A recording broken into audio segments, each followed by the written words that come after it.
একজন মুমিনের কাছে বছরের যে কোনো দিনের চাইতে গুরুত্বপূর্ণ এবং তাৎপর্যপূর্ণ দিন হলো আরাফাতের দিন।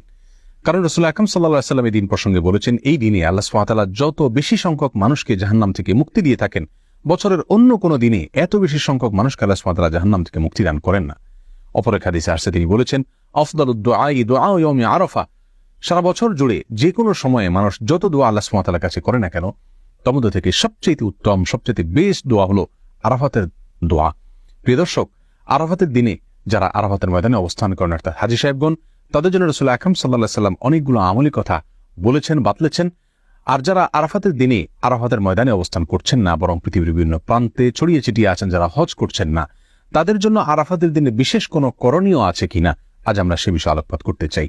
প্রিয় দর্শক, এ প্রসঙ্গে শুরুতেই বলতে চাই, আরাফাতের দিনে যারা হজ করছেন না, তাদের জন্য সবচেয়ে গুরুত্বপূর্ণ আমল হলো ওই দিনে নফল সিয়াম পালন করা, নফল সিয়াম রাখা।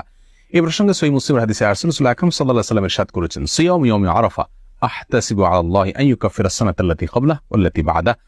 অর্থাৎ আরাফার দিনে যদি কেউ নফল সিয়াম রাখে, যারা হজ করছেন না অবশ্যই তাদের জন্য, হাজী সাহেবদের জন্য এটা প্রযোজ্য নয়, তাহলে এই নফল সিয়াম আল্লাহ সুবহানাহু ওয়া তাআলার মাধ্যমে আমি আশা করি যে বান্দার 1 বছর পূর্বের এবং 1 বছর পরের গুনাহ আল্লাহ সুবহানাহু ওয়া তাআলা মাফ করে দিবেন।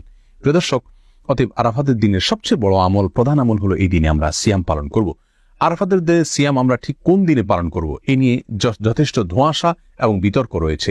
স্কলারদের মধ্যে থেকে অনেকে বলে থাকেন, যেহেতু রাসূল আকরাম সাল্লাল্লাহু আলাইহি ওয়াসাল্লাম আরাফাতের দিন বলেছেন, 9 তারিখ বলেননি, অতএব আরাফাতের দিনটি সৌদি আরবে যদিও চন্দ্র মাসের 9 তারিখ হয়ে থাকে, তারপরেও যেদিন হাজী সাহেবগণ আরাফাতে অবস্থান করছেন আমরা ওই দিনে রাখবো, কারণ আরাফাতের দিন সেটা আমাদের দেশে 8 তারিখও হতে পারে। আর অনেক স্কলারগণ বলেছেন, রাসূল আকরাম সাল্লাল্লাহু আলাইহি ওয়াসাল্লাম আরাফাতের দিনে সিয়াম রাখতে বলেছেন, আর আরাফাতের দিন যেহেতু 9 তারিখ হয়ে থাকে, অতএব 9 তারিখকেই তিনি মূলত উদ্দেশ্য করেছেন, বুঝিয়েছেন। বিধায় আমরা পৃথিবীর যে প্রান্তে থাকি না কেন, আমরা 9 তারিখে রাখবো। আমাদের দেশে যেদিন 9 তারিখ সেদিন রাখবো, সেদিন সৌদি আরবে ঈদের দিনও হতে পারে। যাই হোক, এখানে দুটি মত আমরা দেখতে পাচ্ছি। এই দুটি মতের কোনটি রাসূল আকরাম সাল্লাল্লাহু আলাইহি ওয়াসাল্লামের সুস্পষ্ট কোনো হাদিস দ্বারা সরাসরি সমর্থিত নয়, বরং এই দুটি মতই গবেষণামূলক। আমরা যেই মতটি আমাদের কাছে বেশি যৌক্তিক মনে হবে সেটার উপর আমরা আমল করতে পারি।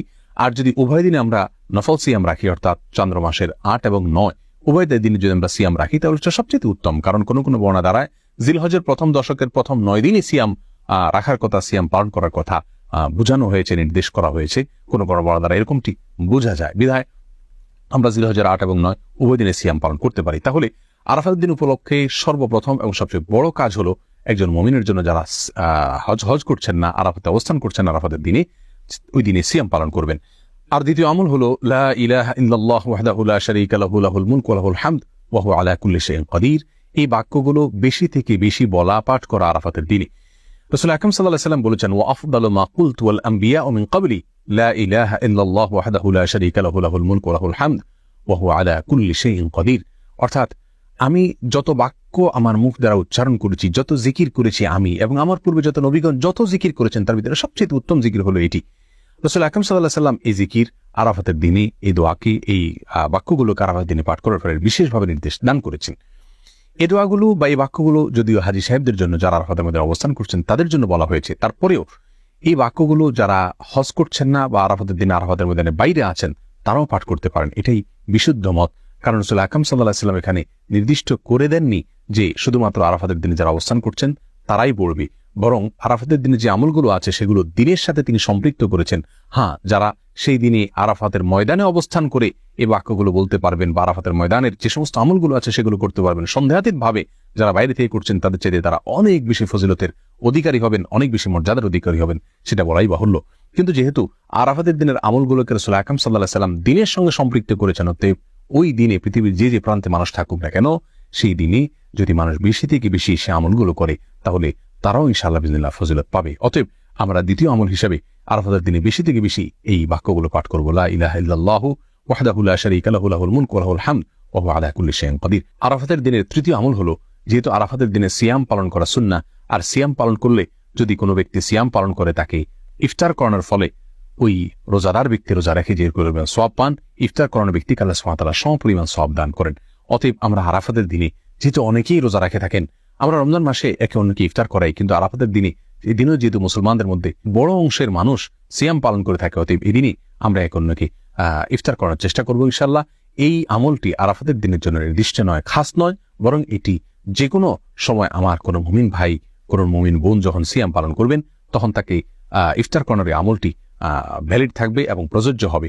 যেহেতু আরাফাতের দিনে অনেক বেশি মানুষ নফল সিয়াম রাখে বিধায় এই দিনে এই আমলটির কথা আমি যেহেতু স্মরণ করিয়ে দিলাম।